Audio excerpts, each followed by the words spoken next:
Hello and welcome everyone to another Comics Week in Review. I'm Stephen McGauley, editor-in-chief of TMStash.com, and with me is the crew of TMStash.com, Ed Garrett, Joseph Gagel, Nick Duran. How are y'all doing tonight, guys? What's going on? Well, I hope How's it going? everyone got our special that we managed to do this week when we talked about the whole edition on Phase 3 of Marvel's Cinematic Universe. If you didn't, we'll touch base a little bit on it here today and get into everything that happened this week and Marvel and DC and what we have to look forward to next week with all of the comic book world. Without further ado, I geeked out like crazy. What was it, Thursday night? We talked about everything happening with Phase 3, and holy cow, it's so unbelievable. I'm still excited. So the only perspective Ed wasn't Ed didn't need to really be on. Not that it fit into his schedule, but Ed, let's get your thoughts on Marvel's Phase 3, which includes just a slew of movies. I'm excited to see what's coming up. Even though I'm not as big on Marvel, let's bring in some people. Now, I want to correct me on this one. Is Phase 3 also including Doctor Strange? Mm-hmm. Yes. Okay. I'm an old Doctor Strange fan from back in the 60s, and I think they picked the perfect Doctor Strange. Yep. So, that's going to be pretty cool. And out of all those, I think I'll be looking forward to that one as much as anything. Yeah, that one looks phenomenal. I like, as I said before, I was excited the fact that they split up Infinity Ward or Infinity's Avengers. Sorry, I get my mind on Call of Duty already, even though it doesn't come out till tomorrow. But the Infinity Wars is going to be awesome. But Joe, why don't you give us a little recap as to what we have to look forward to with Marvel's Phase 3? Well, we have, as Ed mentioned, Doctor Strange, Captain Marvel, specifically the Carol Danvers version, Black Panther, who's already been cast. I can't recall the gentleman's name offhand, but they've already said he's going to be in the Captain America film, which is going to be a Civil War-based storyline. Thor gets another movie based on the Ragnarok storyline as well. Let's see, Inhumans, which I believe I said I was incorrect on the show, but it's actually the Inhumans is between the first and second Infinity film, and I feel like I'm missing something in there. Guardians of the Galaxy 2. Yep, Guardian of the Galaxy 2. Black Panther. That's Chadwick. That's Chadwick Boseman. Yes. He was in the Jackie Robinson movie. What was that? 42. He's a good actor. I was really excited to see him. So a lot of new faces, some of the same of the old faces, and they've also said, fear not, even though the Hulk doesn't get his own movie, we're still going to see him pop up, especially in the big gathering films like Age of Ultron and Infinity Wars. I think that's the coolest thing about what Marvel's doing. They're not just saying, here we're going to have... They started in Phase 1 with, here's this character, and this is a story, this is this character, but as we moved through 2, they started integrating different characters, and I hope that we see a lot more of that in Phase 3. Well, it seems like they're treating it a lot. They're treating it a lot how they treat their comic books and how they start crossing these universes over, and once like started off with Iron Man, and then Iron Man turns into turns into Guardians of the Galaxy, which is gonna lead us into Infinity War Part 1 and Part 2. So it'll be interesting to see how all of this verse starts to come together. So it's pretty cool that they're kind of taking that approach to it. And at the same time, as I've said before, I'm sorry. I was just saying. At the same time, let's not forget about all the Netflix properties and the Agents of Shield, and then the other characters like the Iron Patriot and Falcon and other Black Widow, Hawkeye. by the time that film rolls around, we're gonna have quite a few heroes on the board. So it'll be neat to see, even if some of these TV show characters get a call up for the big time, for a shot here and there. I think they're going to have to put a lot of them in Civil War. Like we were talking, to make Civil War good, we're going to see, I bet you a lot of these guys are going to debut in Civil War. I hope. That would be cool. Yeah, that would make that movie that much better. Can we ask Ed the question we were asking on Thursday night? Ed, if you could cast Captain Marvel, who would you pick? Oh my gosh, I don't even know. I really don't. I'm hoping they cast well because that's going to be an interesting character, and that's another one I'm really looking forward to. The only thing that I'm really worried about for that movie is you've got a bit of a convoluted origin story to explain if you go with straight from the comics, because you've got to explain Ms. Marvel first, how she connects to the original Captain Marvel, yada, yada, yada. I don't know if they'll go that far in the movie. So hopefully they'll come up with something straightforward that'll work out because she is an amazing character. But no, I don't have a favorite on that one, unfortunately. I think just to remind people, I think, what was it we said? Everyone wants Katie Sackhoff. We want Yvonne Steven. Strahovski. What was her last name? Strahovski. And I think the safe bet's going to be Emily Blunt, even though I want Yvonne. I'll do backflips if it's Yvonne. So will I. On the show? Oh, and yeah, then, on the show. And then the following week, Stephen and I will not be on the show because we will both be in bed with back injuries. Right.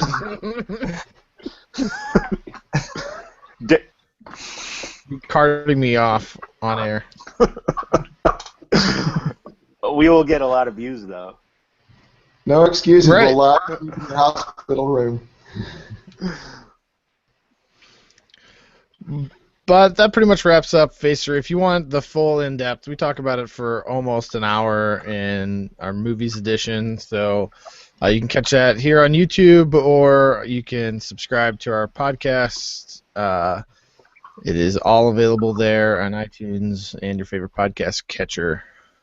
So that being said, sticking with the Marvel Universe, this week we had kind of a light week. We had the Guardians and Deadpool, the Marvel Universe. So what was going on with Marvel, Joe?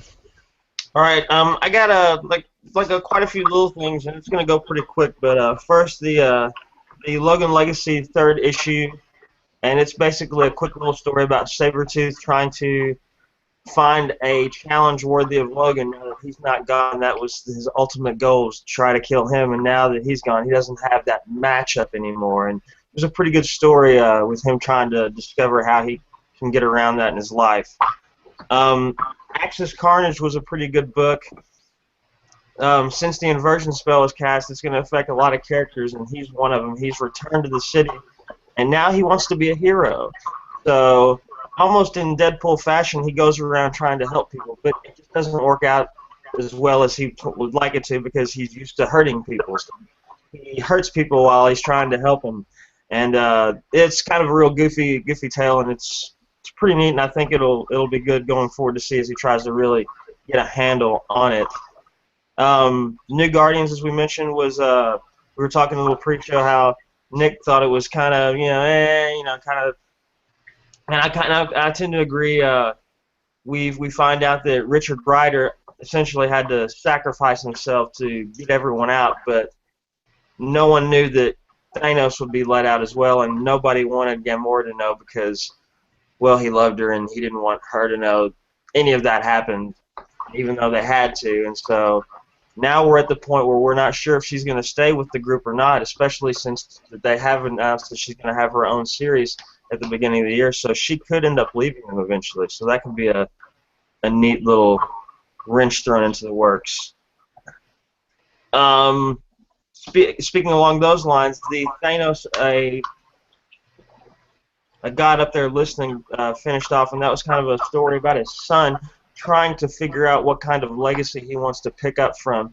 And it ended really neat because you're not really sure what he wants to do. He says there are a lot of prayers to be answered, so you're not sure if he means it in the bad way or the good way, but it does say that this will pick up during the big Guardians X-Men crossover that we talked about a couple weeks ago, the Black Vortex story. So that should be a really neat part of the equation when that heads up. We talked about Inhumans a minute ago. This week's Inhumans was really good. The series has been pretty solid thus far, and it's done by Charles Soule, who did The Death of Wolverine. And I think this series is going to be a really good job getting people familiar with these characters, just like Brian Bendis has been doing with Guardians of the Galaxy as that film gets closer. And last but not least, we talked about this pre-show, but Deadpool has been nailing it on all cylinders every single week, no matter what book he's in. This week, he was in the last issue of Thunderbolts, where at the very end, he starts berating the Red Hulk about how it was a bad idea to put a group of loners together. He ends up calling him Fred Hulk, and then says, "See you around, but not really," and boinks him on the nose. And then the other issue he was in was a one-shot with Captain America and A Death of Wolverine, where they basically team up to go find a knife that has the blood of Wolverine on it because they don't want anyone trying to make another Wolverine. And hilarity ensues with Deadpool's tactics and mouth. And Nick, we talked about it, how they almost had a better relationship, almost an opposite relationship as he does with Tony Stark. What did you think about that? I want more. I think that old Captain America and Deadpool is my new favorite team up. They were hilarious. There was one scene where Deadpool was trying to be was AIM? Who were the bad guys there? Yes. AIM. And they wear the yellow hoods. And Deadpool's like, "I'm a master of disguise," and he pulls out a trash bag, and he was gonna make his own AIM mask, and he just walks up and tries to fit it, and he's wearing a trash bag covered in trash. Oh, they're nailing it. And the other little news was that they announced that next summer Spider-Man is going to get married again to Mary Jane in Renew Your Vows. So, decent week for Marvel. Nothing outstanding, but pretty medium across the board. Joe, they're not even dating right now, right? She's dating a fireman. They're not actually. They're not. I want to say she's dating someone else, and he may or may not have died during the Goblin Wars. But yeah, they're not even. As a matter of fact, I don't even think she likes the sight of him or the sound of him right now because of the way Dr. Octopus acted around her, and they really, I don't think, even though that they know that she knows the truth, it's still like, well, that's just one more thing, you know. I think that's the circumstances there. So it'll be interesting to see how they come back together. And apparently there's a child in the equation. So she's with some fireman, and him and the silk spider woman or Silk. Yeah, and they can't control themselves around each other. So it'll be neat to see how that's works. Been a fun story arc with Silk. Awesome. Anything else we got going on in the Marvel world, Joe? Not till next week, and that'll be later. So. Well, moving over to DC, Ed. DC had kind of a fun week this week. Yeah, they did. With the Justice League. Well, Justice League United had their annual, and they brought back in the Legion of Superheroes, and this is a big deal for me. I've been a fan since the days they appeared in Adventure Comics back in the 60s for 12 cents an issue, and Jim Shooter writing the stories. The last iteration of Legion didn't end well. They finally said, no, this comes from a different Earth, not the main Earth. And so now we've got sort of a classic Legion coming back, starting an arc called the Infinitus Saga, where we find out that Ultra, the multi-alien who is in our present time, grows up, becomes Infinitus, and basically destroys the 31st century. And the Legion's coming back in to stop Ultra from doing anything, even if they have to kill Ultra to do it. Of course, present-day Justice League United wants to protect Ultra because they just see him as a little kid. And you see a huge throwdown between Mon-El and Martian Manhunter, which is pretty awesome. They're bringing back a classic version of the Legion, so I'm thrilled to death because this is a big deal for me. I've been a fan all these years. So we'll see how this one plays out. There's a little bit of a almost women in refrigerators moment there that they sort of pull themselves away from, thank goodness, because I didn't want them to go that far. But for the most part, it's a fantastic story. Jeff Lemire is writing that one. It looks really good. Some of the weekly books, in Batman Eternal, you finally find out what happened to Arkham Asylum. We know it blows up because that's the reason we have the series Arkham Manor, but you find out how that happened. And there's a neat thing coming up next week when we talk next week's books. Pretty awesome that's coming up in that book. Earth 2 Worlds End, we finally see Fury freed of Bedlam's influence, and you find out some more interesting stuff there. But that's a book where you really have to be already into Earth 2 to really follow that well. I love the series, but you wouldn't just jump in and know what's going on. And in Future's End, someone's trying to get Firestorm back together, and I'll just sort of wave here and I'll wave again when they're done. The person trying to get them back together is Batman, who's letting them know that they've been fooled all along and that Oliver Queen is not dead. Y'all can come back now. And then there is Wonder Woman 35. Now, Nick and I have varying opinions on this. It's not a bad book. I've been more a fan of the Wonder Woman storyline in Superman Wonder Woman, but this is the last issue of Brian Azzarello and Cliff Chang's work. They're trying to go out with a bang. They're ending this 3-year storyline.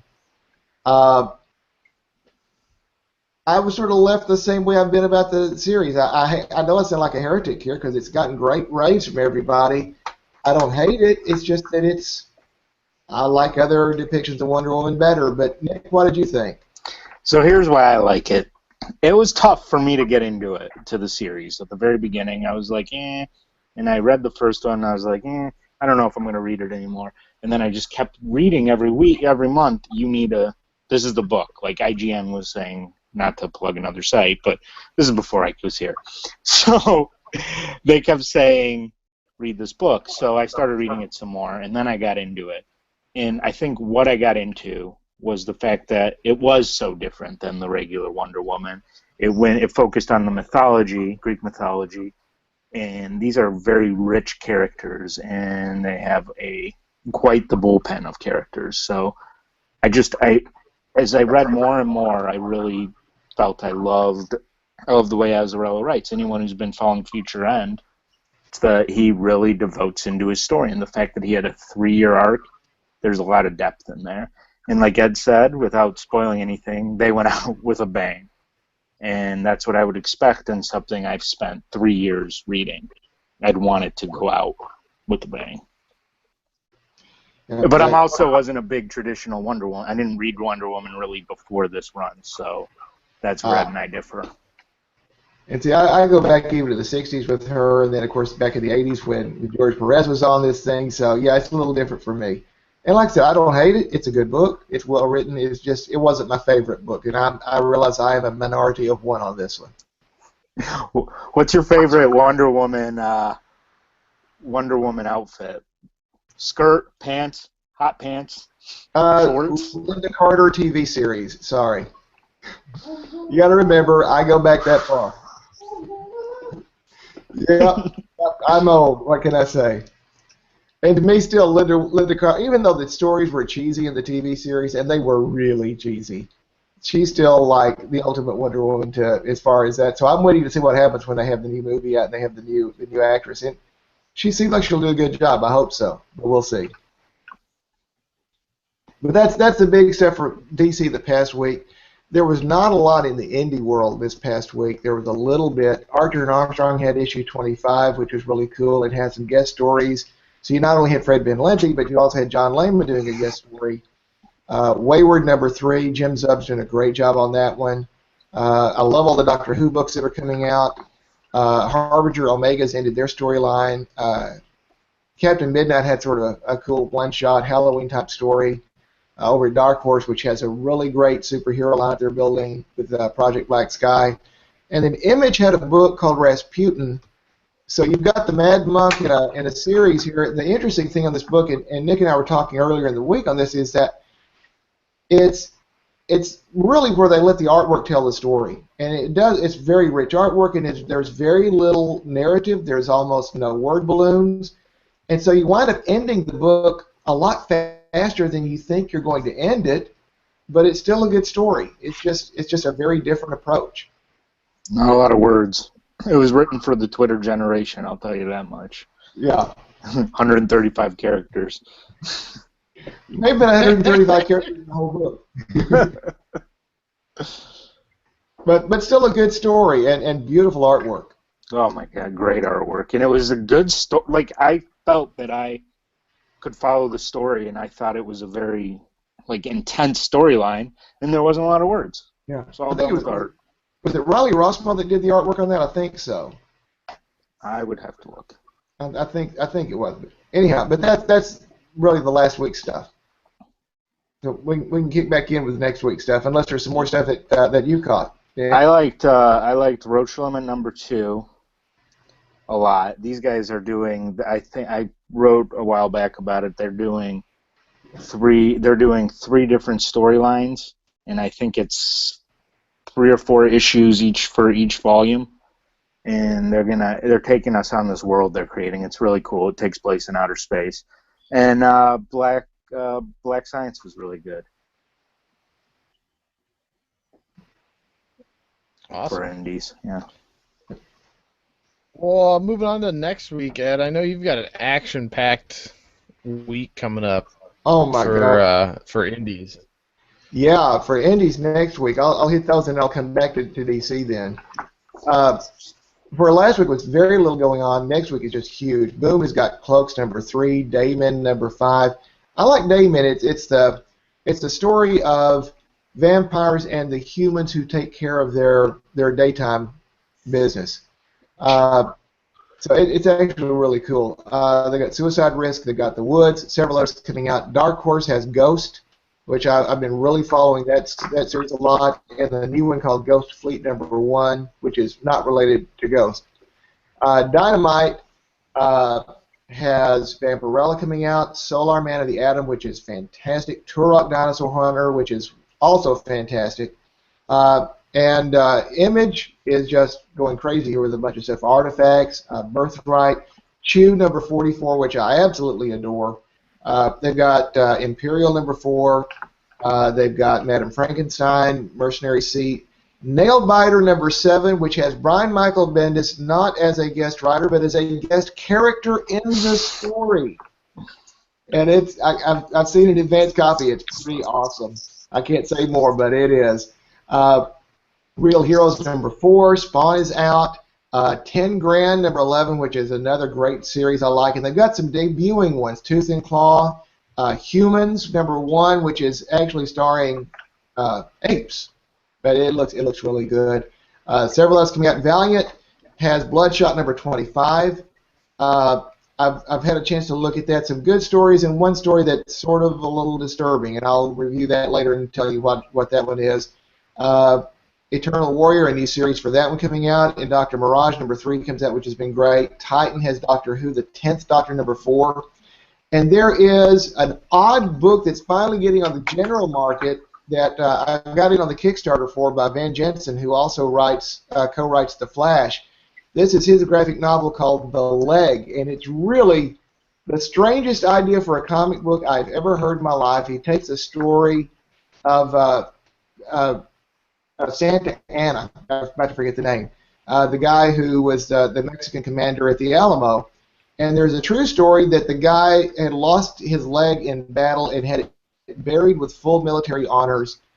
And after he became sort of out of favor with the Mexican people, there were folks who dug up the leg and drug it through the streets. So Van's taking it a step farther and saying that the leg has now come back on its own to save Mexico. And it is quirky and odd and wonderful all at the same time. And I got to tell you, when I read the thing, I loved it. So if you want to see something that's truly off the beaten path, that is definitely off the beaten path. It's worth it. Over in DC, they're starting a new arc at Action with this thing about dark magic hitting Smallville. Detective continues this two-parter with a guest creative team about this mystery plane that landed in Gotham with everyone on the plane already dead. Earth 2 is out. You get the 3 weeklies, World's End, and Future's End, and Batman Eternal, this is going to be awesome. Alfred Pennyworth teaming up with Bane. I can't wait to see this one. That will be awesome.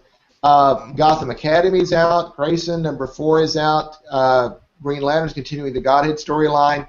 And we see the last issue of Superman Unchained with Jim Lee's artwork, and I have absolutely loved this book. It ends here, and then Swamp Thing 36 with Charles Hill still on it. And that's sort of the bigger ones that are coming out from DC this week. Crazy lineup for next week. Well, Huge. plenty to talk about next week. That won't be a problem. Well, what do we have coming up next week, Joe, with Marvel? Well, pretty good week coming up. Wolverine is dead, we all know, but the death of Wolverine continues in the Weapon X Project #1, which is kind of about a lot of the other weapons. We know that he's number 10. We know that X-23 is 23, but what about all the ones in between? I think that's kind of what this one's kind of about.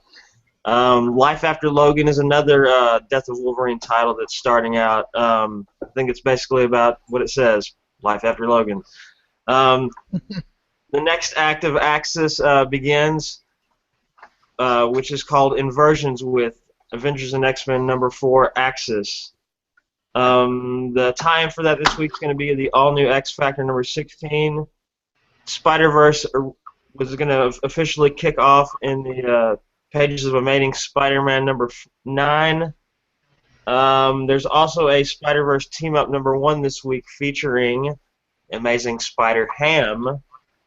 Hulk #8, Deadpool Art of War 2, and from the Galaxy we've got Legendary Star-Lord and Rocket Raccoon, both #5. So pretty good week coming up. Awesome. Anything you're looking forward to particularly, Nick? Not really. Sorry. Caught me off guard with that one. That's what I do. That's what I'm here for. I wonder if they're Keep going it to fit interesting. Deadpool into the Weapon X storyline, because he was in Weapon X, wasn't he? Yeah, he was, so it'd be neat to see him in there. And he's dominating everything. Reading it, but I am in the process of reading all of them now. I'm getting caught up on Deadpool. I love Deadpool. I just haven't had time to read anything. He's Looking forward to that. he's definitely become the most popular character. It's a good thing they killed off Wolverine when he was losing steam to Deadpool. Right. Deadpool just picked up the slack. I really would like Makes to sense. see. I really would like to see Gail Simone go back to writing him again. That would be amazing. Don't they have like a comedian writing it now? Isn't there Whoever's one point doing they have it is killing it. Well, it's funny because you see him pop up in so many different issues. Whoever writes him seems to nail him pretty well. And you know, if you're watching Fox, you know, pick up some of these books because you're going to need this kind of writing for the movie. As far as I'm concerned. So is it the same writer in all these mashups, or do you think they advise on it? I don't know. Is it just someone who advises on Deadpool? I don't know how that works really. I would assume they would, you know, if they're gonna like if he pops up in a Fantastic Four book, I assume they know what they're doing. I'll call Marvel tomorrow and ask them. Right. Get Stanley on the phone. I'm trying to see if I can find it on find out who it was. I thought I'd read somewhere that they had it was a comedian that was I had never heard of him, but was writing some of these books. Let's see. Nope. You fail Wikipedia. So yeah, they don't have in here. Well, and he's had so many different miniseries. You know, he had 3 or 4 where he was fighting someone. He was fighting himself. He was fighting Carnage. Now he's fighting Hawkeye, kind of. And those are all, I'm sure, done by different people. You know, you've got the Night of the Living Deadpool. You've got the Art of Deadpool, or the Art of War. I mean, and so I mean, it's everyone who seems to do them just seems to nail them lightly, at least. I read that Rob Liefeld. Brian Posen. Does that sound right? Brian Posen's been writing it? Yeah. Shut up. That's the big goofy-looking guy. He was on that David Spade show for a while. He's the big goofy-looking guy with the He was beard. also writing Sarah Silverman's show. Yeah, Okay. that just made it a lot cooler.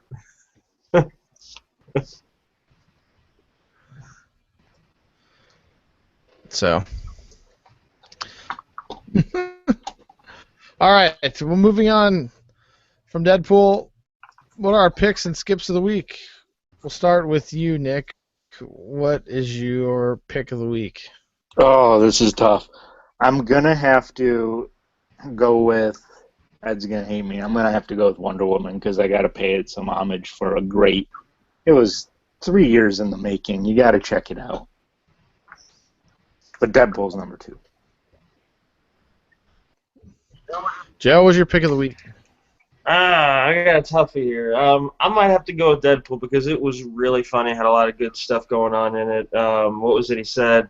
Every time I don't kill someone, I think Logan's proud of me. So, I mean, it's just, like we said, whoever keeps doing this, if it's not the same person, they know what they're doing, and he keeps everywhere he shows up, it's gold. So I'm gonna give Captain America and Deadpool the go. And Ed, what was your pick of the week? I'm going to let the 7-year-old version of me pick this one, which means I'm going with Justice League United because of the Legion of Superheroes. I've been a fan of those guys for 50 years, and just the fact that they're back makes it my pick of the week. Awesome. Nick, what's your skip of the week? I don't really have one. From everything I've read, I don't want to say Guardians because it's key to the storyline. But I would probably go with Guardians. I didn't think it was that interesting this week. Is Batgirl still on the table? Batgirl's still on the table, but I felt like I can't do that 2 weeks in a row. I wanted to say Deathstroke, but then I realized that was last week and I was behind on it. Joe, what was your skip of the week? I think my skip's going to have to be Axis Revolutions #1. It was kind of like a small-scale book, kind of showing you a few small stories of what's going on worldwide while the big events are going on, and they were okay. It just wasn't. It wasn't bad or awful. It just wasn't the best one I did think. Can I go back and add that? I kind of read it. I skimmed through it, and then it was one of those books that I didn't fully read the whole thing because it was boring me. You didn't miss much. It was like the original Stins, where it's just little mashup stories. Yeah. I was pissed I paid for it. Ed, what was your skip? Nick's going to hate me for this one. Yeah, I'd have to say Wonder Woman, but it's mainly because... Now, here's the thing. It's not a bad book. It's well written, but if you've not been following the storyline closely, then you could probably do with skipping this one because they're going to change the tone completely for the next issue. This is a good jump-on point. Yeah, I don't think they're going to having her go to a hipster suburb and put snaps on her uniform. But they will change the tone somewhat. So probably next issue is a good one to jump in and see what they do. I'm going to call Brian Azzarello and tell him that you picked his book as the skip. Yeah, he'll hate me for it. And he's a great writer. Cliff Chang's a great artist. It just wasn't my favorite version of Wonder Woman. What can I say? So I met Brian Azzarello at C2E2 last year, and I'll tell you what, he writes an amazing story, but he has no social ability. He does not want to talk to you. He's just kind of like, yeah, he nods. I asked him all these questions, and I was like shaking him, trying to get some stuff out of him, and he's just like, oh, thanks, I appreciate it. He's just like, he's just not a talker. He's more of a writer. Well, I guess, that makes that's what Great makes writer, not a talker. Awesome. On a side note, non-comic related, I went and saw Keanu Reeves movie this weekend. I can't think of the name of it now. John Wick yesterday. and it's Keanu Reeves' best movie he's done in many years. Shut up. Really? Yeah. I've heard a lot of good things about it. It is really good. It is really good. There is not one thing in any of their trailers that makes me want to go see that It movie. is, and it's kind of weird because it starts off kind of slow, but it really starts to develop. You really start to connect with John Wick's character in the movie, and then it just gets crazy. And it's only an hour and a half long. It's short and sweet. They didn't overdo it at all, and it's got a good plot, and it's really good. If you want to see a cool action movie in the middle of November, I mean that is one to see. I don't know, when it comes to Keanu Reeves, I either want a movie where he's choosing between two pills or he's getting into a phone booth and traveling through time. Other than that, I sort of leave him alone. What Well, about Giant Mnemonic? I love that movie. You guys remember that? I liked it. This movie's it's really dark, and it's got a really good plot. I mean, I'm not giving away much here, but I mean, it literally, you start to find out like he lost his wife. His wife has died, and he's a retired hitman. And He loves the dog. it just what? And he loves his dog. Or I think the dog. And he, yeah, I won't give that part away, but well, yeah, the he trailer loves his gave dog. that part away. Okay, I didn't see many of the trailers, but yeah, he loves the dog because the dog's a gift from his wife. So what I gathered out of this, from seeing the trailers, and why I didn't want to see it until you said it's good, and I'll go off your word and check it out now. But the trailer made it seem like you killed my wife. I retired. You killed the dog. I'm coming out of retirement. No, that's not where you're. So I guess to delve a little bit into the plot without giving too much away. So the movie, his wife's dead the whole time the movie's going. So he wakes up and he's alone, and basically, you see a little flashes to the funeral, and you start putting the pieces together that his wife dies. So that's, the first 10 minutes, 15 minutes of the movie. You put together, he's got a badass house, he's kind of out in the zone, and then you find out his wife was terminally ill, and that's how she died, and she sends a gift to the house and a letter that the gift is the dog, and said, I don't want you to live alone, so here's a dog for you to remember me by. And then something happens, and this punk ass kid played by one of the guys from Game of Thrones. He plays like a Russian mobster. Basically, they wanted to steal his car. Or they wanted to buy his car, and he said no. And then they break into his house, beat him up, and kill his dog. And that's when all hell breaks loose. So I was close. I don't think you ruined anything. I got that. I got most of that out of the trailer. Yeah. So, but I mean, it's really cool how the story unfolds, and like you kind of. And you don't really know when you're watching it. I mean, I only knew because I read some of the descriptions when I was reading like Metacritic and stuff. But then they you don't really know he's an assassin or anything. He's just like a normal person with a dead wife, and then he gets his dog, and then he gets beat up and he loses his dog, and you're like, oh crap. And then the mobsters they take his car to the chop shop, and then the owner of the chop shop is like, where'd you get this car? Because it's like a 1969 Mustang, like in mint condition.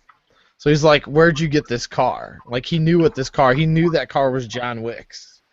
And that's when it starts unfolding. Like you start wondering, okay, who the hell is John Wick, and why does the head of the chop shop kick this kid's ass and tell him to get out of here with this car? I'll leave it at that because I don't want to give too much more away. That's when it really starts to unfold and get really interesting.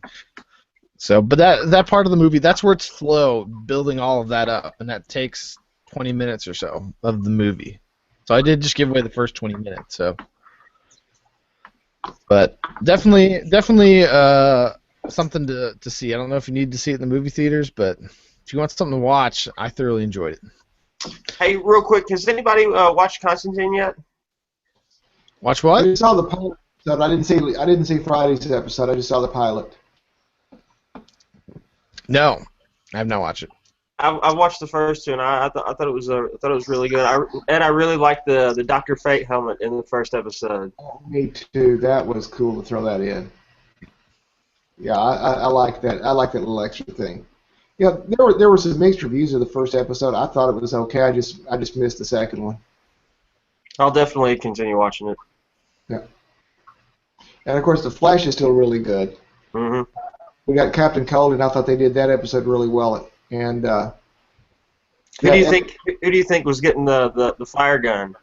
oh, that's got to be Heat Wave. They mentioned Mick. So it's definitely we're definitely building the Rogues Gallery now, and they're putting a sort of a definition between the metahuman villains who are done by the particle accelerator and the real rogues here with Captain Cold and Heat Wave.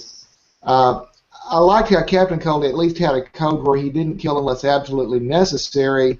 The rogues in the comics have a code against killing, period. But the fact they put that little element in there, I liked it. I still like this. And of course, it was sort of interesting to have that be the epilogue instead of the traditional Harrison Wells epilogue. Although you still see some reveals about Harrison Wells that are pretty creepy in a great way. I'm loving everything about this series. I like that they have a prison now. Yeah. That can't possibly go wrong. yeah.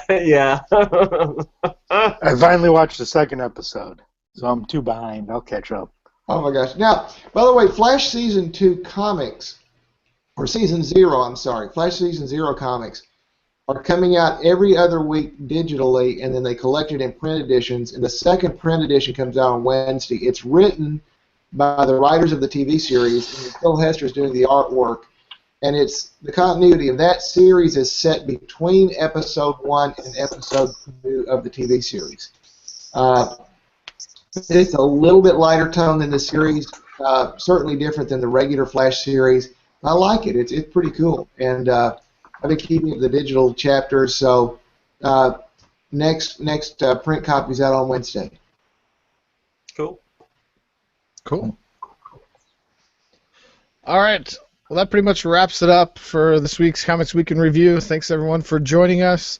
Thank you, Nick, Ed, Joe, very much. If you want to catch more, go to TMStash.com, where we will have all of the latest in the comic book world and all the news that you could think of. So, everybody, keep reading the stash. Thanks so much. Have a good night.